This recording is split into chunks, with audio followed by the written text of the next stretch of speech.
안녕하세요. 네. 오늘 하는 거랑 다음 시간에 하는 게 아마 등기법에서 가장 어려운 부분이 아닌가 싶어요. 그래서 등기법이 어렵다는 거는 바로 오늘 다음 시간 요것 때문에 등기법을 어렵다 그러는데요. 또 재미를 들이시면 이게 수학 같아서 산수 같아서 이게 톱니바퀴처럼 움직여서 또 재미있다고 하시는 분들도 계세요. 그래서 머리 좋아지는 느낌을 받으실 거예요 아마. 네. 오늘 할 게 굉장히 중요한 걸 처음부터 할 건데요. 어디지? 네, 400쪽에 47번 부동산 등기 특별조치법상 등기 신청 의무에 관한 설명으로 옳은 것은, 아까 수업 시간에 원칙은 임의 신청이 원칙이라고 했죠. 맞습니까? 다만 예외적으로 부동산 등기법과 부동산 등기 특별조치법에서 신청 의무를 부과한다고 했죠.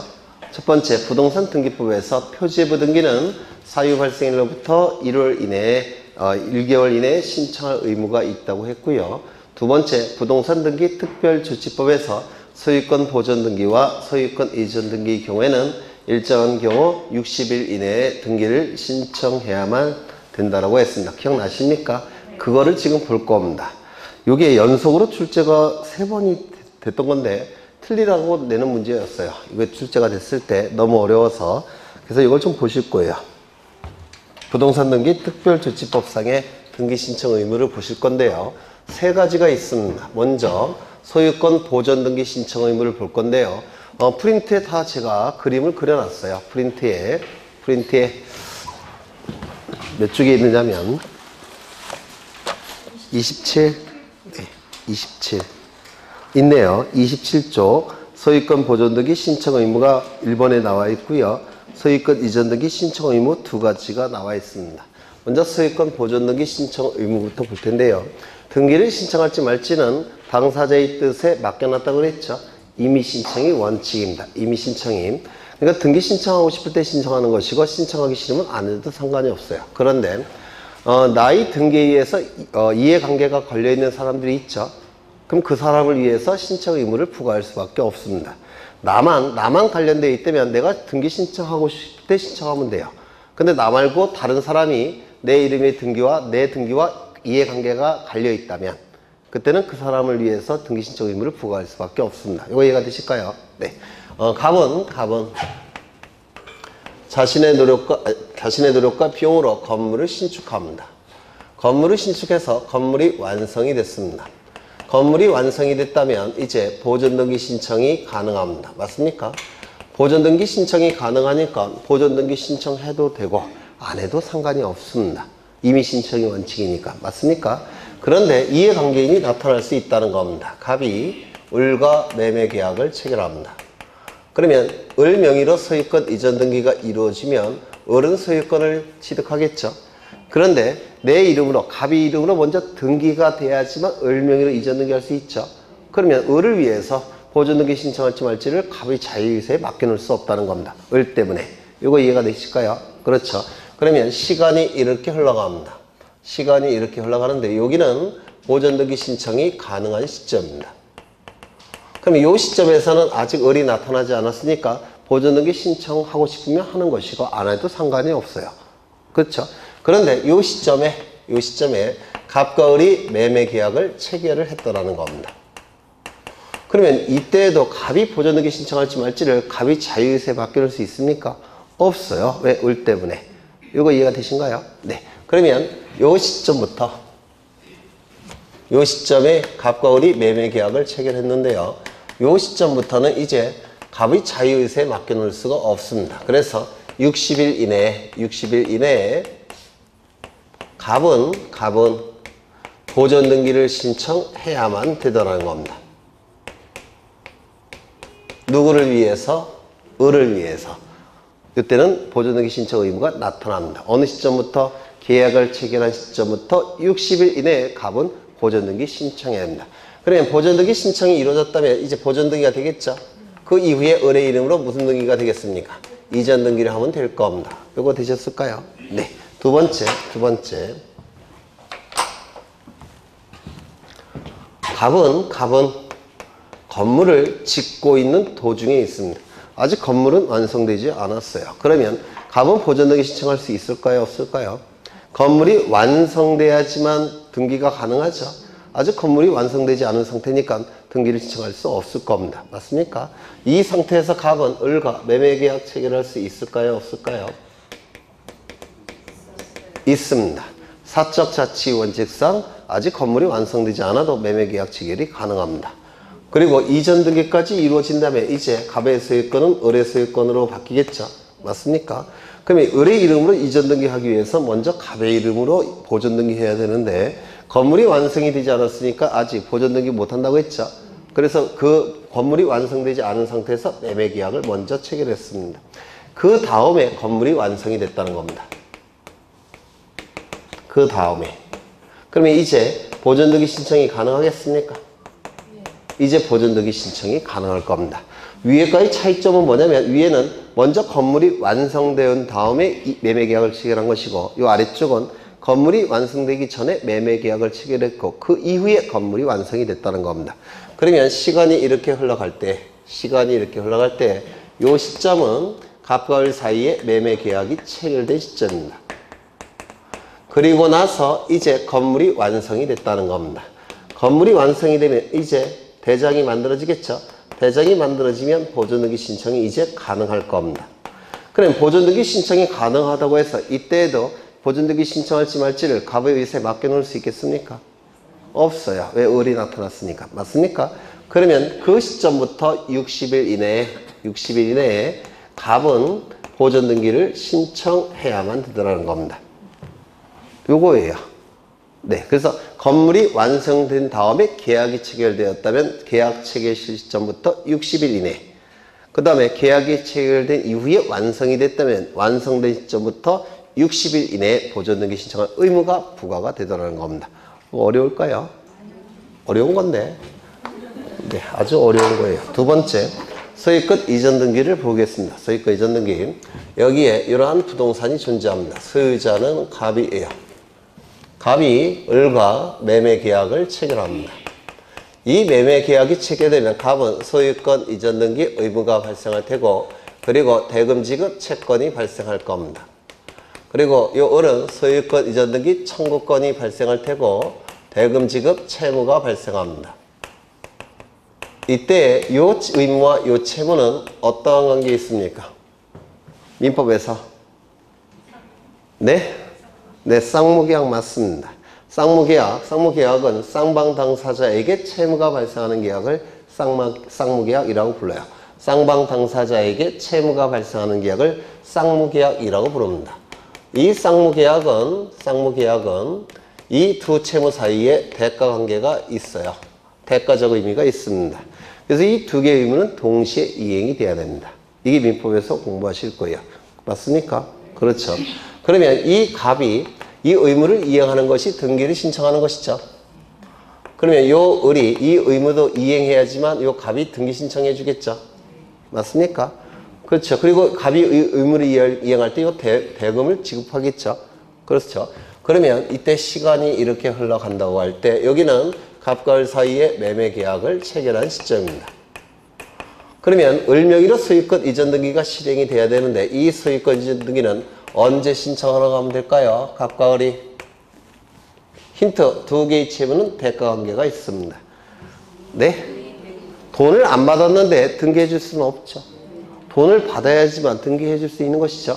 그러면 요 돈을 지금 요게 요 의무 이행과 요 의무 이행은 동시에 신청이 돼야, 동시에 실행이 됩니다. 이걸 동시이행의 관계라고 민법에서 공부하실 거예요.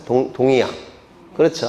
그러면 이때 언제부터 갑에게 이 등기를 신청해야 될 의무가 나타나겠습니까? 돈을 받았을 때.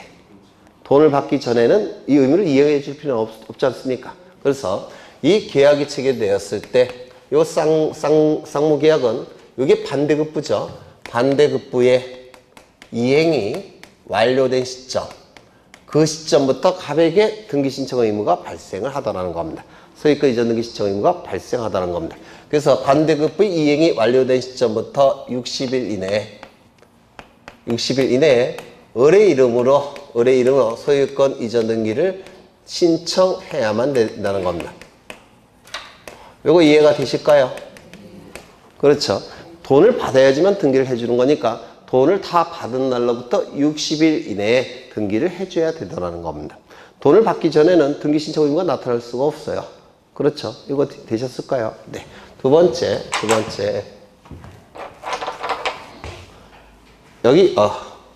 여기 이러한 부동산이 있고 소유자는 갑이입니다. 갑이 을과 증여계약을 체결하다는 겁니다.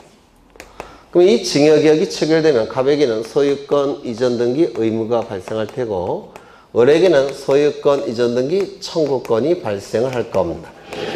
이때 을에게 대금 지급 채무가 발생합니까? 발생하지 않습니까? 발생하지 않습니다. 이걸 뭐라고 부릅니까? 편무계약. 한쪽 편 당사자에게만 채무가 발생하는 계약, 편무계약이라고 불러요. 한쪽 편 당사자에게만 채무가 발생하는 계약을 편무계약이라고 얘기합니다. 그러면 이때는 반대급부라는 게 없습니다. 맞습니까? 반대급부가 나타나지 않기 때문에 이때는 요 의무가 발생한 시점부터 60일 이내에 갑은 을에게 등기를 해줘야 됩니다. 의무가 발생한 시점부터. 이때는 의무가 발생했다고 해서 이거 등기해 줄 필요는 없습니다. 왜? 요 두 개의 관계는 대가 관계에 있기 때문에 동시에 이행돼야 되기 때문에 그래요. 이때는 쌍무계약이 아니죠. 대가가 없어요. 그때는 시간이 이렇게 흘러간다면 요 시점은 갑과 을 사이에 증여계약이 체결된 시점이고 이때는 반대급부라는 말이 나올 수 없다 그랬죠. 편무계약이니까. 따라서 이때는 채무가 발생한 시점부터 60일 이내에 등기를 신청해야만 됩니다. 채무가 발생하는 시점은 언젠가요? 민법에서? 네? 민법 공부 열심히 해야 되겠죠? 네, 다 민법 내용이에요. 계약의 효력이 발생하는 시점. 계약의 효력이 발생하는 시점이 되는 겁니다. 증여계약의 효력이 발생하는 시점에 갑에게 의무가 발생을 해요. 그래서 이 시점부터 60일 이내에 갑은 을의 이름으로 등기를 신청해야 되더라는 겁니다. 이거 어려우실까요? 안 어려우세요? 이거 어려운 건데. 이상하네. 이제 어려운 걸 볼 겁니다. 이제 아주 어려운 걸 볼 거예요. 여기에 을은 이러한 부동산을 가지고 있습니다. 을은 갑과 매매 계약을 체결합니다. 이런 거 있는데 요 매매 계약 그러면 요 을에게 뭐가 발생합니까? 소유권 이전 의무. 그다음에 이 갑은 대금 지급 채권. 갑을로 안 쓴 이유는요. 문제가 이렇게 나와 있어서 제가 일부러 이렇게 쓴 거예요. 그다음에 을에게는 대금 지급 채권, 대금 지급 채무가 발생하죠. 그다음에 증여일 수도 있죠. 매매로 하겠습니다. 매매. 그러면 요 을은 소유권 이전 등기 의무가 발생하고 그리고 대금 지급 채권이 발생을 할 겁니다. 갑은 소유권 이전 등기 청구권이 발생할 테고 대금 지급 채무가 발생을 할 겁니다. 그래서 이 의무를 이행하는 것과 이 의무를 이행하는 것은 대가 관계에 있기 때문에 동시에 이행이 돼야 돼요. 그렇겠죠?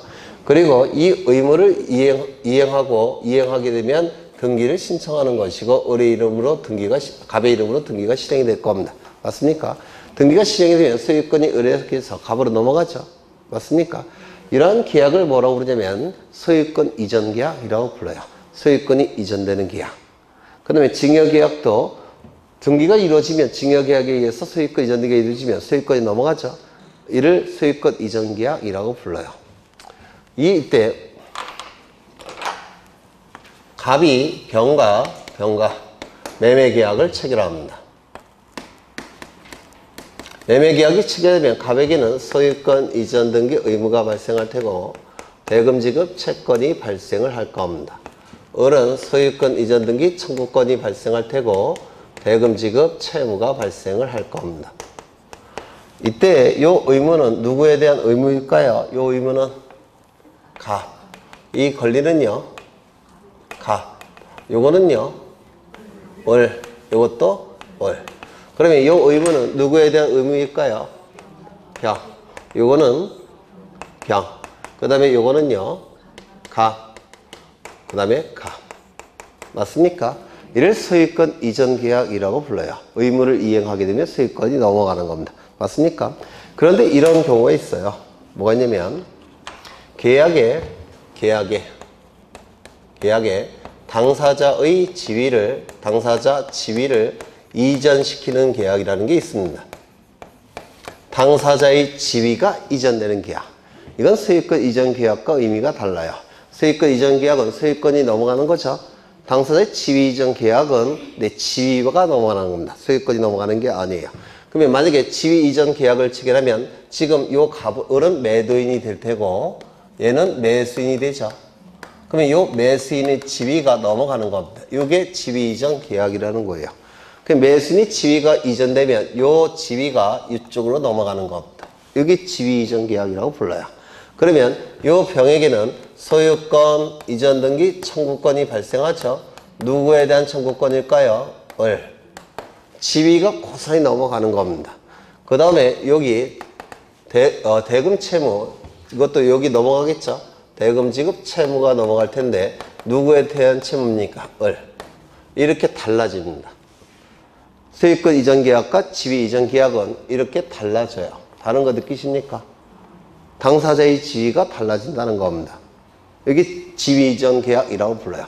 계약 당사자의 지위가 고스란히 이전되는 계약, 지위 이전 계약. 소유권 이전 계약이 체결되면 이 청구권은 당사자인 갑에 대한 청구권이죠. 갑.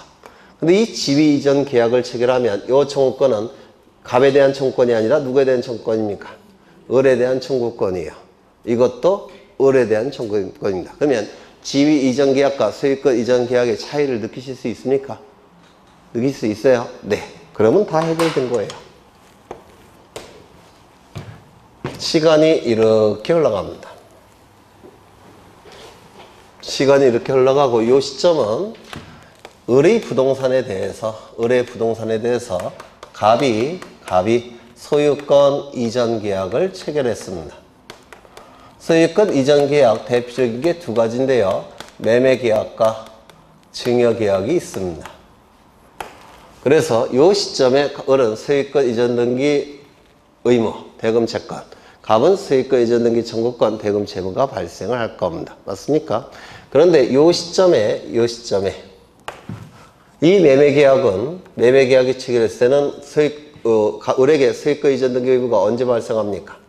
반대급부의 이행이 완료된 시점에 을은 갑에게 소유권 이전 등기 신청해 줘야 되죠. 증여계약은 언제입니까? 계약의 효력이 발생한 시점부터 을은 갑에게 소유권 이전 등기 신청해 줘야 되죠. 맞습니까? 그래서 이 시점부터 소유권 이전 등기 의무가 발생합니다. 소유권 이전 등기 의무가 발생해요. 을이 아니라 갑이 되겠죠. 갑의 이름으로 이루어지는 소유권 이전 등기 의무가 발생합니다. 그런데 이 시점에 무슨 일이 있어놨냐면 갑과 병 사이에 소유권 이전 계약이나 또는 계약 당사자의 지위를 이전시키는 계약을 체결했다는 겁니다. 이 시점에. 그러면 이 병이 나타나기 전에 갑의 이름으로 먼저 등기해야 되죠. 맞습니까?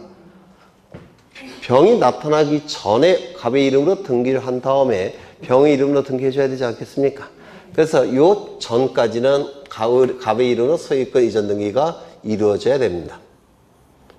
소유권 이전 등기를 신청해야 되더라는 겁니다. 병이 나타나기 전까지는. 이거 이해가 되실까요? 안 되셨을까요? 네? 되셨을까요? 이상하네. 되게 어려운 건데. 아주 어려운 건데. 요 시점은 여기 이러한 부동산이 있고 소유자가 을입니다. 갑과 소유권 이전 계약을 체결한 시점입니다. 즉 매매나 증여 계약을 체결을 했더라는 겁니다. 그러면 매매 계약, 증여 계약은 언제 갑의 이름으로 등기가 이루어져야 됩니까? 매매 계약은 반대급부 이행이 완료된 시점부터 60일 이내. 맞습니까? 그 다음에 증여계약은 계약의 효력이 발생한 날로부터 60일 이내 갑의 이름으로 등기가 돼야 되죠. 맞죠? 그런데 이 시점이 반대급부의 이행이 완료된 시점, 매매일 경우. 그 다음에 증여의 경우에는 계약의 효력이 발생하는 시점이에요. 그러면 이 시점부터 이제 등기 신청 의무가 발생하겠죠. 갑의 이름으로 등기가 돼야 되겠죠. 맞습니까? 그런데 요 중간에 요 시점에 갑과 병 사이에 소유권 이전 계약을 체결을 했다는 겁니다. 소유권 이전 계약을 체결했습니다. 그러면 요 시점에도 을이 갑에게 이전 등기해 줘야 되겠습니까? 아니죠. 왜? 돈을 못 받았으니까 힘들겠죠. 그리고 요 시점에 증여의 경우에 을이 갑에게 이전 등기해 줘야 되겠습니까? 아니죠. 왜? 계약의 효력이 발생하지 않았으니까. 맞습니까? 그러면 요 시점부터 60일 이내에 갑의 이름으로 소유권 이전 등기가 돼야 될 겁니다. 맞습니까? 신청해야 돼요. 그래서 이 시점에 갑의 이름으로 등기가 된 이후에 이제 누구의 이름으로 등기가 되면 됩니까? 병의 이름으로 이전 등기가 돼도 상관이 없습니다. 이거 이해가 되실까요? 네. 이러한 경우도 있습니다. 시간이 이렇게 흘러갑니다. 이 시점은 이 부동산에 대해서 을이 소유자인데 갑과 소유권 이전 계약을 체결했습니다. 이거 사실은 처음 듣고서 안다는 거 그 자체가 거짓말이에요. 헷갈리실 거예요. 그래도 그 정도도 괜찮은 것 같아요. 헷갈려도. 이것도 너댓 번 할 거니까. 증여 계약이 체결되었습니다. 그러면 갑의 이름으로 이전 등기 신청해야 될 의무가 발생한 시점은 어느 시점이라고 했습니까? 반대급부의 이행이 완료되는 시점 또는 계약의 효력이 발생하는 시점. 이때부터 이제 소유권 이전 등기 의무가 발생하겠죠. 맞습니까? 그런데 이 경우를 잘 보시면 요 시점에 갑과 병 사이에 지위 이전 계약을 체결을 했더라는 겁니다. 지위 이전 계약을 체결했습니다. 이 갑이 을이 매도인이죠. 요 갑이 매수인이죠. 매수인이 지위가 뭐가 있습니까? 소유권 이전 등기 청구권. 그 다음에 대금 지급 채무를 가지고 있는 상태죠. 맞습니까? 이 지위가 고스란히 누구에게 넘어갑니까? 병에게 넘어갈 겁니다. 병에게. 그렇겠죠? 그러면 이 지위 이전 계약에 의해서 병은 어떤 권리를 취득합니까? 소유권 이전 등기 청구권. 그 다음에 대금 지급 채무를 취득하겠죠. 요거는 누구에 대한 겁니까? 을. 이것도 을에 대한 것이 될 겁니다. 그러면 요 반대급부 이행이 완료되고 계약의 효력이 발생한 시점부터 60일 이내에 갑의 이름으로 소유권 이전 등기를 신청할 의무가 있을까요? 없을까요? 이때는 요것과 비교해서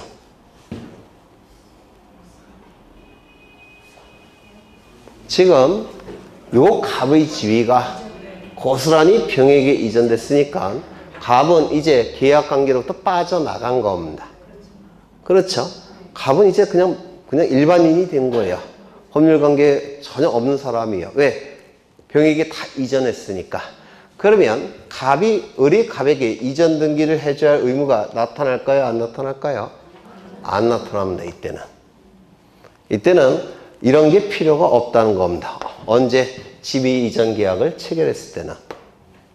이거 이해가 되실까요? 네, 되신 것처럼 느껴지겠죠? 그러면 이제 문제를 한번 보겠습니다. 이거 한 번 듣고는 모를 수밖에 없어요. 이건 사실 강사들도 거의 모르는 내용이에요. 오늘 어려워서. 먼저 보겠습니다. 1번.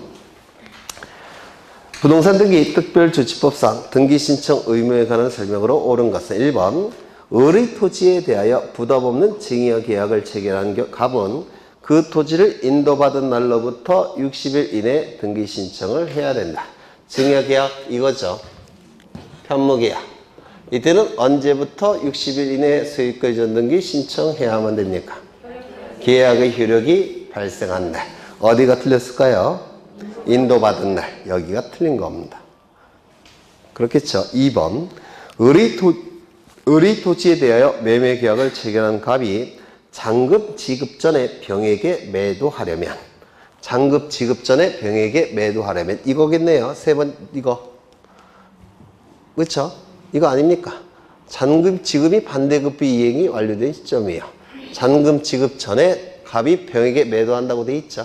네, 여기 보시면 잔금 지급 전에 병에게 매도하려면 갑은 병과 계약을 체결한 날로부터 60일 이내에 먼저 갑 명의로 소유권 이전 등기를 신청해야 된다. 어디가 틀렸습니까? 네? 갑 병과 계약을 체결한 날로부터 60일 이내가 아니라 반대급부의 이행이 완료된 날로부터 60일 이내겠죠. 맞습니까? 네. 3번 을의 토지에 대하여 매매계약을 체결한 갑이 잔금 지급 이전에 병에게 매수인의 지위를 이전한 경우 어느 걸까요? 마지막 거죠. 매수인의 지위를 이전할 경우 맞습니까?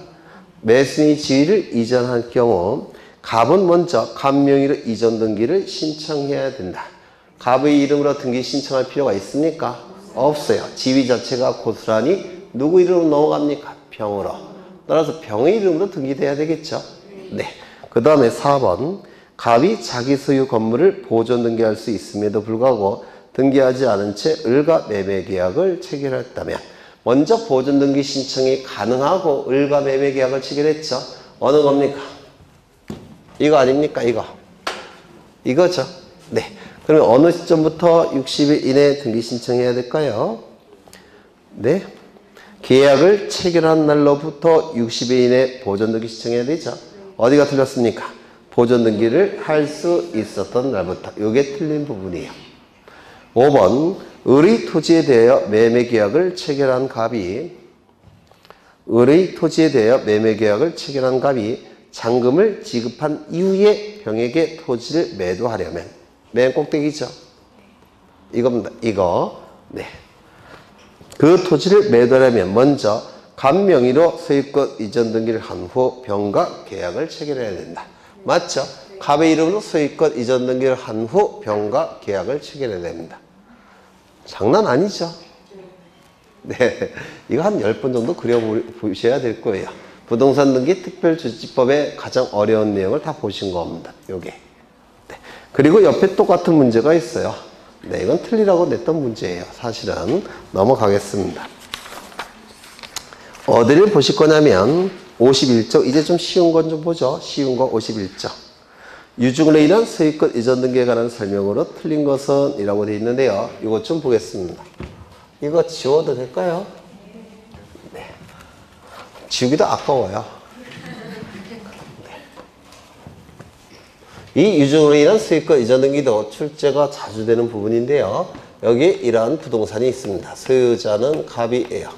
갑이 을에게 유언을 통해서 증여를 합니다. 이를 유증이라고 불러요. 유언을 통한 증여. 이때 이 유증은 유언과 증여가 합성된 거예요. 유언과 증여가 합성이 된 건데요. 유언에 포인트가 있다면 이거는 단독행위가 됩니다. 왜냐면 유언이 단독행위이기 때문에 그렇습니다. 증여에 포인트가 있다면 이건 계약이 돼버립니다. 왜? 증여가 계약이라서 그래요. 근데 우리 판례와 통설은 이걸 유언에 포인트가 있다고 봐요. 따라서 이건 단독행위입니까? 계약입니까? 단독행위가 되는 겁니다. 이때 갑을 유증자라고 부르고요. 유증을 하는 자. 을을 수증자, 수유자라고 부릅니다. 수유자. 그 다음에 이건 여기다가 포인트를 뒀을 때 이름을 붙인 거예요. 만약에 여기에 포인트를 두게 되면 증여자, 수증자 이렇게도 불러요. 근데 이거 혼용해서 그냥 씁니다. 대법원에서. 그럼 이 유증은 두 가지가 있는데요. 갑의 재산을 포괄해서 유언을 통해서 증여하는 경우 포괄유증이라고 불러요. 갑의 재산을 포괄해서 유언을 통해서 증여할 때 포괄유증이라고 부르고 갑의 재산 중에서 굉장히 많이 있는데요. 그 중에서 하나를 딱 특정해서 유언을 통해서 증여할 때 이를 특정유증이라고 부릅니다. 포괄해서 유언을 통해 증여할 때는 포괄유증, 특정해서 유언을 통해 증여할 때는 특정유증 이렇게 불러요. 이 포괄유증은 우리 민법 제 1078조에서 상속과 동일한 효력이 있다라는 규정이 있습니다. 상속과 같다고 보겠다는 겁니다. 우리 민법 1078조에서. 상속은 법률 행위로 인한 물권 변동인가요? 법률 규정에 의한 물권 변동인가요? 법률 규정. 상속과 같다고 보기 때문에 우리 민법 제 187조가 적용이 됩니다. 포괄 유증은. 그러면 187조가 적용이 되니까 법률 규정으로 인한 물권 변동이죠. 그때 상속과 같다 그랬으니까 을이 언제 소유권 취득할까요? 갑 사망 시 을은 소유권을 취득합니다. 요거 이해가 되실까요? 지금 굉장히 어려운 거 하고 있는 거예요. 그런데 그렇다면 이 갑이 사망한 시점에 을이 소유권을 취득하는데 처분할 때는 뭘 갖춘 다음에 처분해야 될까요? 소유권 이전 등기를 갖춘 다음에 처분해야 되겠죠? 맞습니까? 그러면 이 등기는 성립 요건으로서의 등기입니까? 처분 요건으로서의 등기입니까? 처분 요건으로서의 등기가 돼버립니다. 맞습니까? 그런데 이 특정 유증의 경우에는 이러한 규정이 없습니다. 특정 유증은 상속과 동일한 효력이 있다는 규정이 없어요. 그러면 187조가 적용될 수가 없겠죠? 몇 조가 적용되겠습니까? 특정 유증은 유언을 통한 증여라서 단독행위 법률행위예요. 당연히 법률행위니까 186조가 적용이 될 겁니다. 그러면 186조가 적용이 되니까 을이 소유권을 취득하는 시점은 어느 시점일까요? 등기를 갖췄을 때. 등기를 갖춰야지만 을은 소유권을 취득하겠죠? 소유권을 취득하게 될 겁니다. 을은. 그럼 이 등기는 처분 요건으로서의 등기입니까? 성립 요건으로서의 등기입니까? 성립 요건으로서의 등기가 돼버립니다. 이건 처분 요건으로서의 등기, 성립 요건으로서의 등기가 돼버려요. 여기까지 이해가 되셨습니까? 그러면 처분을 위해서 등기를 갖추건 을이, 소유권을 취득하기 위해선 등기를 갖추건 을의 이름으로 등기를 갖추는 경우가 있겠죠. 이 등기를 갖추는 것은 요 유언을 집행해 주는 것이 을의 이름으로 등기를 갖추게 하는 겁니다. 유언을 집행하는 것이. 그러면 이 등기가 이루어짐으로 인해서 이익이 발생한 자는 을이 되겠죠. 등기의 관리자. 불이익이 발생하는 자는 누굴까요? 갑이 되겠죠. 맞습니까? 근데 이 등기를 갖추는 것은 유언을 집행해 주는 겁니다. 갑은 사망했으니까 유언을 집행 못하겠죠. 그럼 유언을 집행하는 자가 따로 있습니다. A. 얘를 유언 집행자라고 불러요. 이 유언 집행자는 보통은 요 갑이 유언장에다가 지정을 해 놓습니다. 지정 유언 집행자가 원칙적인 유언 집행자예요. 이 지정 유언 집행자가 등기를 해주는 겁니다. 이렇게. 그래서 이 유증으로 인한 등기는 공동신청에 의한 등기입니다. 유증을 받은 자가 등기관리자, 유언 집행자가 등기 의무자로서 공동신청하는 등기입니다. 상속과 동일하다고 해서 단독 신청이 아니에요. 이건 공동신청입니다. 그런데 지정을 못하고 돌아가시는 경우도 있겠죠. 급하게 교통사고나 뭐 이런 걸로. 이때는 상속인이 유언 집행자가 됩니다. 그래서 이 유증으로 인한 등기는 포괄 유증이건 특정 유증이건 유언 집행자 또는 상속인이 등기 의무자, 유증을 받은 자가 등기 권리자로서 공동 신청하게 됩니다. 요거 이해가 되셨을까요? 다만 특정 유증의 경우 등기는 성립 요건으로서의 등기, 포괄 유증의 경우에는 등기는 처분 요건으로서의 등기 달라지게 될 겁니다. 네. 그럼 여기까지 보시고 1번 보겠습니다. 유증에 기한이 붙은 경우에는 기한이 도래한 날은 등기원인자로 기록한다. 이거 맞죠? 민법에서 보셨죠? 그래서 조건이나 기한, 조건 성취 시, 기한 도래 시 효력 발생하죠? 네. 이건 민법에서 하시는 것이고 2번 포괄 유증은 수증자 명의 등기가 없어도 유증의 효력이 발생하는 시점에 물권 변동의 효력이 발생한다. 맞습니까? 유증의 효력이 발생하는 시점은 유언자 사망 시가 원칙인데 조건이나 기한이 부과됐을 때는 조건 성취 시, 기한 도래 시가 될 겁니다. 3번 유증으로 인한 소유권 이전 등기는 상속 등기를 거쳐서 수증자 명의로 이전 등기를 신청해야 되느냐? 아니죠. 곧장 수증자 명의로 등기 신청할 수 있죠. 네. 그 다음에 4번 유증으로 인한 소유권 이전 등기 신청이 상속인의 유료분을 침해하는 내용이라 하더라도 등기관은 이를 수리해야 된다. 요거 어려우실 거예요. 여기 이러한 부동산이 있는데요. 소유자가 갑입니다. 소유자가 갑인데 갑은 자식이 셋이 있어요. 이렇게 셋이 있는데 A, B, C 이렇게 셋이 있습니다. 그런데 자식이죠. 와이프는 제가 계산의 편의를 위해서 미리 죽였어요. 뭐 남편인지 배우자는 이미 없앴고요. 자식만 있는 상태예요. 그러면 이 자식은 법정 상속분이 있죠. 3분의 1, 3분의 1, 3분의 1이 될 겁니다. 맞습니까? 이 법정 상속분이 3분의 1씩 존재하는데요. 이 중에서 법정 상속분의 절반은 반드시 상속인에게 넘어가야 됩니다. 왜냐하면 이 재산은 갑이 단독으로 모은 거냐? 그건 아니에요. 가족 재산으로 봅니다. 그러니까 갑이 열심히 일했지만 자식도 그만큼 갑이 돈 모으니라고 그만큼 덜 먹고 덜 쓴 겁니다. 그래서 우리 민법에서 이 상속재산은 가족의 공동재산으로 봅니다. 물론 기여분은 갑이 제일 많겠죠. 하지만 자식들도 어느 정도 기여를 한 겁니다. 그래서 법정 상속분의 절반은 무조건 자식에게 가야 됩니다. 이를 유류분이라고 불러요. 유류분이라고 부릅니다. 법정 상속분의 절반, 이를 유류분이라고 불러요. 이 유류분은 반드시 상속인에게 넘어가야 될 재산이에요.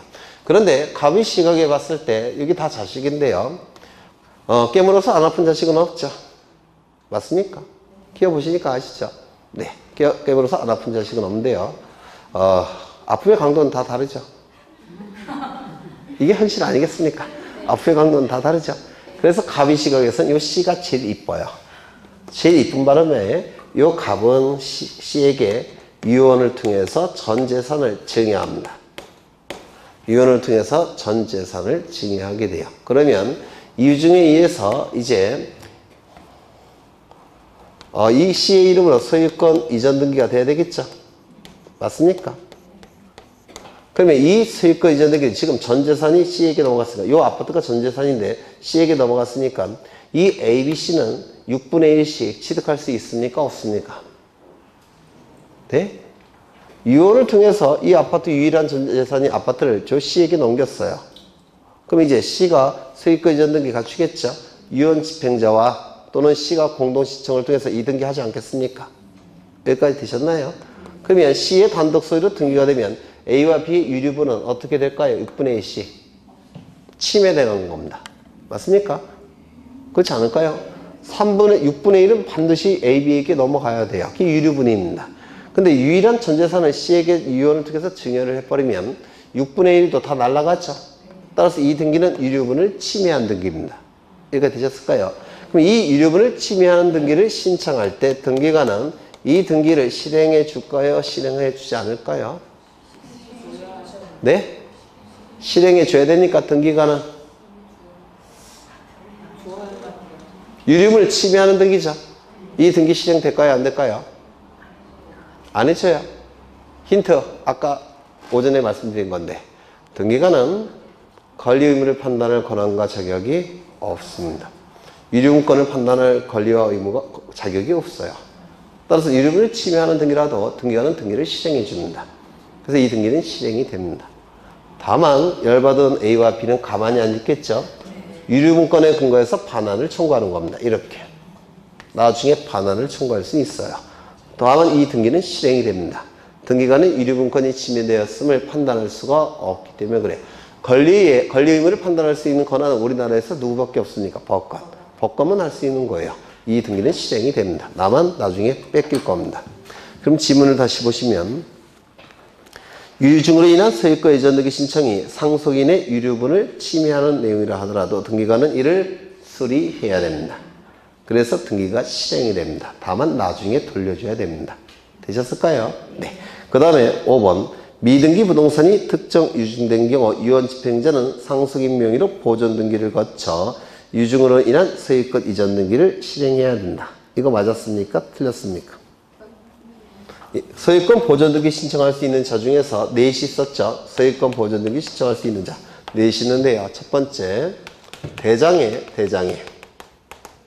최초의 소유자로 등록된 자 또는 그 상속이 그 밖에 포괄 승계인 기억나십니까?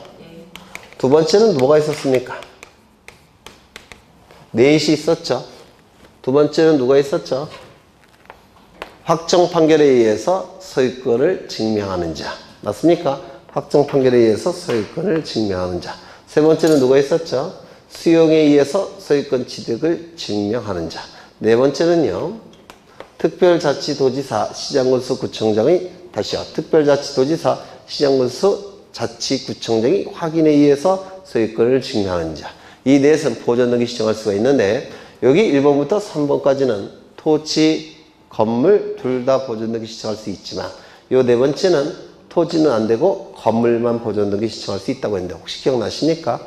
네. 그럼 요 첫 번째가 문제인데요. 대장에 최초의 소유자로 등록된 자, 그 상속인, 그 밖에 포괄 승계인은 보존등기 신청할 수 있다라고 얘기합니다. 그러면 대장이 이렇게 존재할 때 뭐 토지 대장일 수도 있고 임야 대장일 수도 있고 건축물 대장일 수도 있을 겁니다. 이 대장에 부동산 표시사항이 기록이 되고요. 소유자가 기록이 됐는데 이 소유자는 최초의 소유자로 등록된 자예요. 그러면 최초의 소유자로 등록된 자는 보존등기 시작할 수 있습니까? 있다고 돼 있죠? 실행이 될 겁니다. 1번 소유권 보존 갑 이렇게 등기가 실행이 될 겁니다. 맞죠? 그러면 최초의 소유자로 등록된 자의 상속인도 보존등기 시작할 수 있습니까? 있죠. 최초의 소유자로 등록된 자의 상속인도 보존등기 시작할 수 있죠. 그럼 여기에 누가 되겠습니까? A로 등록이 될 겁니다. 맞습니까? 상속인이라고 한다면. 맞나요? 그 다음에 그 밖에 포괄승계인은 그 상속인 밖의 포괄승계인이라는 뜻이에요. 이 포괄승계인은 누가 있느냐면 포괄 수증자가 있습니다. 포괄 유증을 받은 자. 그러면 요 갑이 B에게 포괄 유증을 했다면 요 B는 보존등기 시청할 수 있습니까? 있겠죠? 포괄 유증을 받은 자도 보존등기 시청할 수 있다고 했죠? 그래서 이렇게 등기가 될 수가 있습니다. 여기까지 되셨습니까? 그러면 이건 될까요?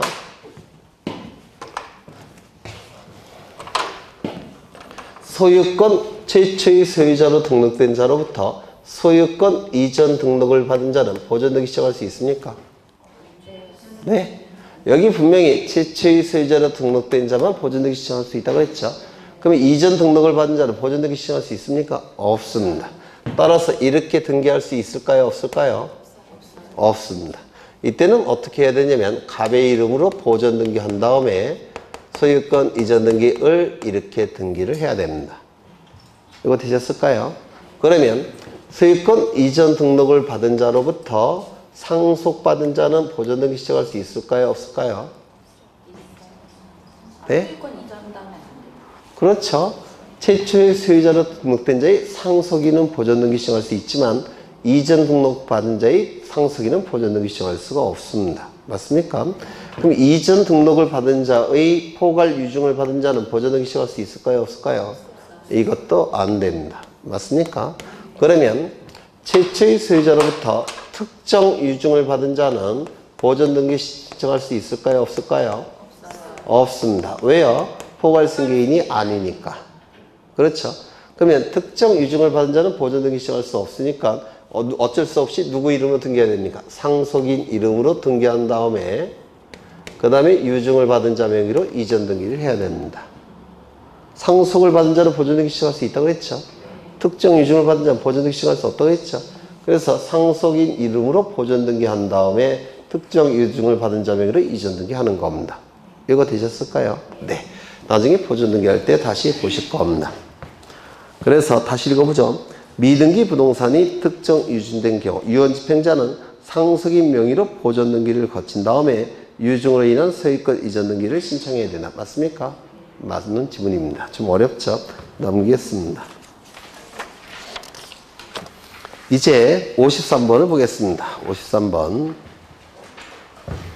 토지 수요로 인한 소유권 이전 등기를 하는 경우 토지에 있던 다음의 등기 중 등기관이 직권으로 말소할 수 없는 것은 이라고 되어 있는데 이것도 뭐 수업 시간에 할 거긴 한데요. 한 번 더 보시는 겁니다.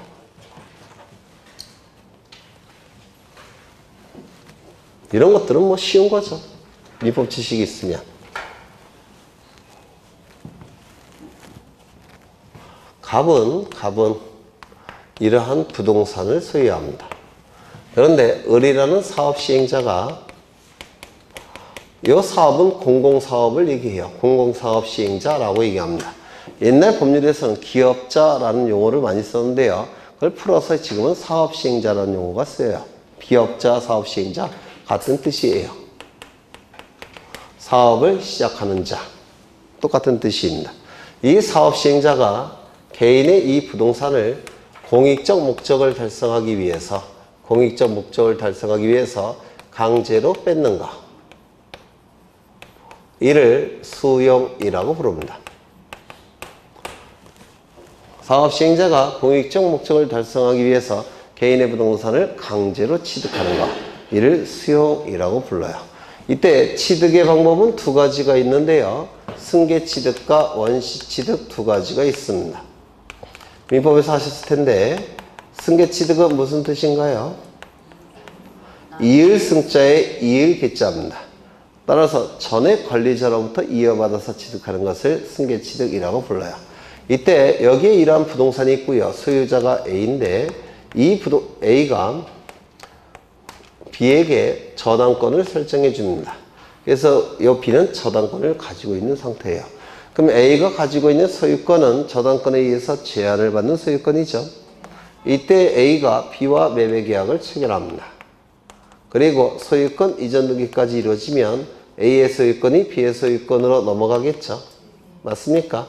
따라서 B는 A로부터 소유권을 취득하게 될 겁니다. 그러면 이 B의 소유권 취득은 전 소유자 A로부터 이어서 받아서 취득한 거죠. 이게 승계취득이에요. 전 소유자로부터 이어받아서 취득한 걸 승계취득이라고 부르는데요. 이을승자에 이을계자를 씁니다. 이 승계취득은 어떤 문제가 있냐면 하자도 승계가 돼요. 즉, 요 B가 취득하는 소유권은 A가 가지고 있는 만큼만 소유권을 취득합니다. 그래서 저당권에 의해서 제한을 받는 소유권을 취득하는 겁니다. 이게 승계취득이에요. 전 소유자가 갖는 권리만큼만 취득합니다. 하자가 같이 승계가 되기 때문에 그렇습니다. 이거 이해가 되실까요? 그런데 만약에 이걸 원시취득으로 논리를 구성하게 되면 요 B가 깨끗한 소유권을 맨 처음으로 취득하는 겁니다. 원자는 근원 원자고 시는 시작할 시자예요. 그래서 맨 처음에 권리를 취득할 때 이를 원시취득이라고 불러요. 그럼 맨 처음으로 취득하니까 이 하자가 어떻게 될까요? 없어져 버려요. 하자가 소멸이 돼 버립니다. 이게 원시취득의 특징이에요. 그러면 이 사업시행자가 이 공익적 목적을 달성하기 위해서 갑의 토지를 취득하고 있는데요. 이때 이 공익적 목적이 뭐냐면 여기다가 대법원 청사를 짓기 위해서 갑의 토지를 취득하고자 합니다. 수용하고자 해요. 그렇다면 여기에 만약에 이 토지에 대해서 A라는 자가 저당권이나 뭐 전세권이나 뭐 이런 임차권 이런 걸 가지고 있다고 한다면 이 취득을 승계취득으로 논리를 구성한다면 이 사업시행자는 대법원 청사를 지을 수 있을까요? 없을까요? 없게 됩니다. 왜? 선순위 관리자가 존재하기 때문에. 맞습니까? 그러면 어떻게 논리를 구성해야 될까요? 원시취득으로 논리를 구성하면 됩니다. 원시취득으로 논리를 구성하면 하자가 다 치유가 돼버립니다. 깨끗한 부동산을 소유하는 거니까. 이거 이해가 되실까요? 그러면 대법원 청사 지을 수 있습니까? 지을 수 있을 겁니다. 따라서 이 수용은 원시취득입니다. 원시취득은 이 을이 부동산을 맨 처음 취득하는 것으로 논리를 구성하겠다는 겁니다. 그렇다면 이러한 권리들은 다 소멸이 되는 겁니다. 소멸되었다면 나중에 말소도 해야 될 겁니다. 여기까지 되셨을까요? 네. 그러면 이제 을의 이름으로 등기를 해야 되는데 원시취득으로 논리를 구성하기 때문에 등기가 이루어짐으로 인해서 권리를 상실하여 불이익이 발생하는 등기의무자가 있을까요? 없을까요? 네? 원시취득으로 논리를 구성하면 전 소유자가 아예 존재하지 않는 겁니다. 따라서 원시취득은 등기의무자가 나타나지 않아요. 그럼 단독입니까? 공동입니까? 단독 신청이 될 수밖에 없습니다. 그래서 등기소에 가서 등기를 단독으로 신청하는 겁니다. 원시취득이니까 이렇게 등기를 할 겁니다. 이 부동산이 미등기라고 한다면, 등기부가 없다고 한다면 그냥 곧장 소유권 보전 등기를 을의 이름으로 해도 문제가 없겠죠. 맞습니까? 그런데 이미 등기가 된 부동산이라고 한다면, 등기부가 있는 부동산이라고 한다면 기존의 등기를 전부 다 어떻게 해야 될까요?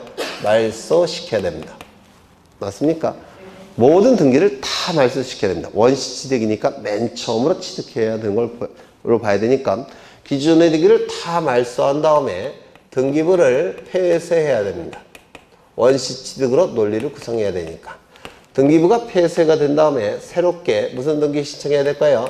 소유권 보존 등기를 신청해야 될 겁니다. 원시 취득으로 논리를 구성해야 되니까. 이거 이해가 되실까요? 기존의 등기를 다 말소한 다음에 등기부를 폐쇄해서 창고에 집어넣고 다시 보존 등기 신청을 통해서 등기부를 만들어야 됩니다. 그러면 비용이 많이 들까요? 안 들까요? 많이 들어요. 그래서 우리 판례는 어떻게 하고 있느냐면 이렇게 복잡한 방식을 쓰지 말고 기존의 등기명인 갑에서 소유권의 등기명인 갑에서 을로 그냥 소유권 이전 등기하라고 우리 판례가 해석을 합니다.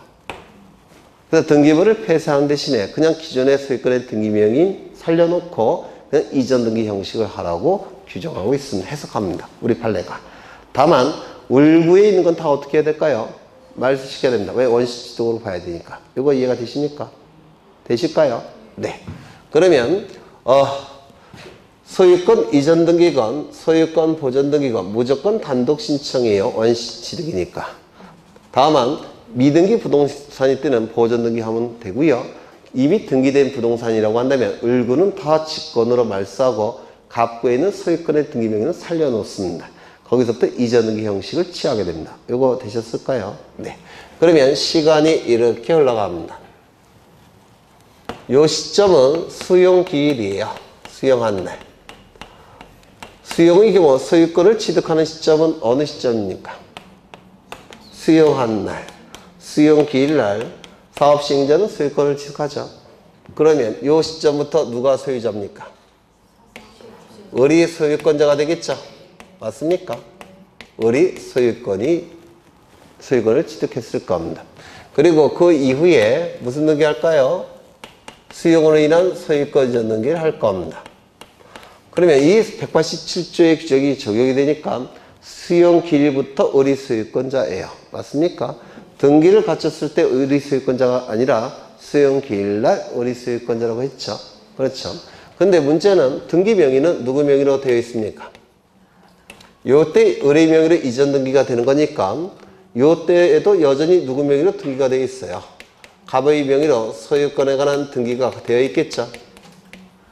맞습니까? 안 맞습니까? 맞죠? 그러면 갑은 소유권이 없는 상태에서 갑의 이름으로 등기만 되어 있는 상태죠. 맞습니까? 갑은 자신의 이름으로 등기가 되어 있다는 걸 이용해서 병에게 각종 등기를 해주는 경우가 있습니다. 소유권에 관한 등기건, 소유권 이외의 권리에 관한 등기건 각종 등기해 줄 수가 있죠. 민법에서 뭐라고 얘기합니까? 네? 소유권이 없는데 등기 명의를 갖고 있는 상태에서 을에게 등기를 해줬습니다.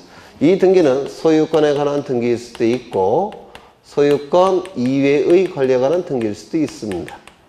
이걸 뭐라고 얘기할까요? 네, 맞습니다. 무권리자의 처분행위. 권리가 없는 자가 병에게 등기해서 처분행위 한 겁니다. 맞습니까? 이 등기는 효력이 있을 수 있을까요? 없을까요? 무권리자 처분행위는 무효인 등기예요. 따라서 등기관이 발견하면 직권으로 말소합니다. 이거 이해가 되셨을까요? 그 다음에 수용기일 이전에는 소유권자가 누굽니까? 갑이죠. 맞습니까? 이 시점부터 사업시행자 소유가 되는 것이고 그 이전에는 갑이 소유자고 등기명의도 갑명의로 되어 있습니다. 맞습니까? 그러면 이때 이 시점에 이루어진 소유권에 관한 등기, 소유권 보전 등기, 그 다음에 소유권 이전 등기, 누구 명의로 되어 있는 등기라고요? 갑의 이름으로 되어 있는 등기. 이거는 직권으로 말소할까요? 말소하지 않을까요? 네? 직권으로 말소하지 않습니까? 왜요?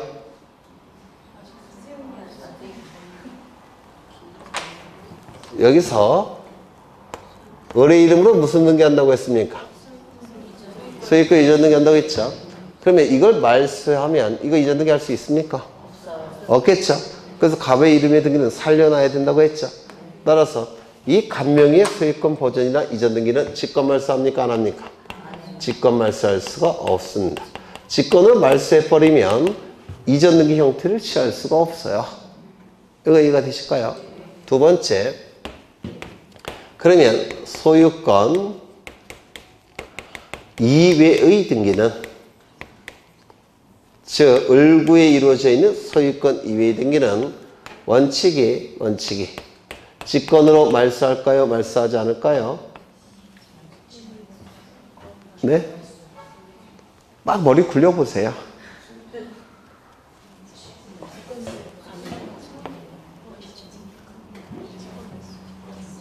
원시취득으로 논리 구성한다고 했죠. 왜요? 선순위 권리자의 등기를 다 없애야 된다고 했죠. 이거 없애야 되지 않습니까? 이걸 없애기 위해서 원시취득으로 논리 구성한다고 했죠. 그 원시취득이니까 수용기일 이전에 을이 소유권을 취득하기 이전에 이루어졌던 각종 등기, 저당권 등기, 전세권 등기, 지상권 등기는 어떻게 해야 될까요? 원시취득이니까 없애야 되지 않겠습니까? 따라서 이거 직권 말소할까요? 안 할까요? 직권으로 말소해야 된다. 원시취득이니까. 그 말소의 이유가 달라요. 이건 원시취득, 이거는 무권리자의 처분행위. 근거가 다른 겁니다. 그런데 예외가 있습니다. 예외가 있는데요. 두 가지가 있습니다. 첫 번째, 토지수용위원회에서 이 토지수용위원회는 수용 절차를 주관하는 국가기관입니다. 수용 절차를 주관하는 국가기관인데요. 토지수용위원회에서 재판과 유사한 결정으로서 존속을 인정하고 있는 권리 경우라면, 권리에 관한 등기라고 한다면 이거는 말소하지 않습니다. 토지 수용을 주관하고 있는 국가기관인 토지수용위원회에서 권리의 재결로서 권리의 존속을 인정하고 있는데도 불구하고 이를 무시하고 등기관이 멋대로 말소할 수 있겠습니까? 없을 겁니다. 맞습니까? 두 번째, 수용되는 토지를 위해 존재하는 지역권 등기도 직권으로 말소할 수 없습니다. 이건 무슨 뜻이냐면 이런 뜻인데요. 여기 두 필지 토지가 존재합니다. 그리고 여기는 도로가 이렇게 나 있고요. 여기는 99번지 토지고 여기는 100번지 토지입니다. 이쪽은 A가 소유하는 토지고 여기는 갑이 소유하는 토지입니다. 갑이 을에게 지역권을 설정해 줍니다. 어떤 지역권을 설정했느냐면 통행지역권을 설정했습니다. 그래서 여기가 통행로예요. 여기는 승역지입니까? 유역지입니까? 승역지. 여기는 유역지가 될 겁니다. 맞습니까? 이 토지에 대해서 을이라는 사업 시행자가 이 토지를 대법원 청사를 짓기 위해서 수용하고자 합니다. 그래서 수용해서 여기다가 대법원 청사를 지었습니다. 이렇게 지었어요. 그럼 여기는 대법관을 비롯해서 법원 소속 공무원들이 근무를 하겠죠. 맞습니까?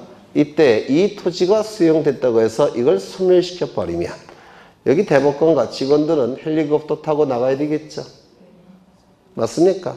그러면 헬리콥터 일일이 헬리콥터 제공도 안 할 테니까 여기 직원들도 여기 통행할 수 있어야 되겠죠. 그럼 이거 말소해서는 됩니까? 안 됩니까? 안 돼요.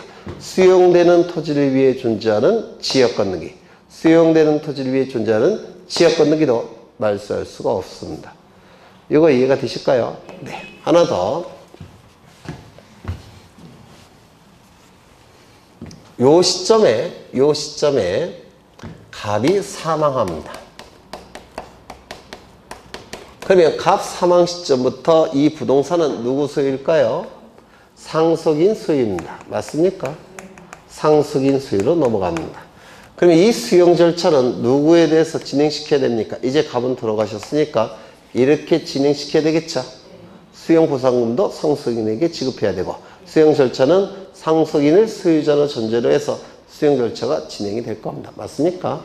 그런데 이 시점에 갑이 사망했는데 상속 등기는 어느 시점에 이루어졌냐면 이때 소유권 이전 등기가 이루어지고요.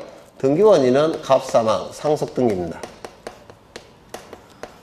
그러면 이 등기는 수용 절차를 진행할 때 어떤 장애물이 됩니까? 안 됩니까? 전혀 안 되죠. 그리고 여기에는 갑 사망 날짜가 기록이 돼요. 따라서 이 등기가 의미 없다는 건 다 등기관도 알고 있을 겁니다. 구태여 직권으로 말소할 필요가 있을까요? 없을까요? 없습니다. 그래서 수용기일 이전에 잘못 썼네. 이쪽에 쓰면 안 되네. 이쪽에 있어야 돼요. 이렇게. 값삼아. 수용기 이전에 사망을 원인으로 한 수용기 이후에 이루어진 상속 등기는 수용 절차를 진행하는 데 있어 어떠한 장애도 되지 못합니다. 따라서 이건 구태여 말소시킬 필요가 없습니다. 이거 되셨을까요? 네.